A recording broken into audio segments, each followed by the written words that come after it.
উদাহরণস্বরূপ আমি ধরলাম আপনি মিউজিক ভিডিও বানান। আপনি মিউজিক ভিডিও বানান বলে অন্যান্য যে সকল ক্রিয়েটাররা মিউজিক ভিডিও বানায় সেই সকল ক্রিয়েটারদের ভিডিও আপনি দেখতে পছন্দ করবেন, কেননা ওখান থেকে আইডিয়া নিয়ে আপনি আপনার মিউজিক ভিডিও বানাবেন, তাই নয় কি?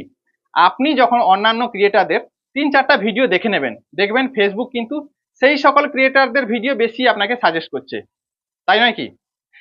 আপনি যে ক্যাটাগরির উপরে ভিডিও বানান সেই ক্যাটাগরির ভিডিও অন্যান্য যে সকল ক্রিয়েটাররা দেখতে পছন্দ করে তাদের কাছে আপনার ভিডিওকে ফেসবুক পাঠাবে, তাদেরকে সাজেস্ট করবে আপনার ভিডিও, শুধু এই সেটিংটা অন করলে।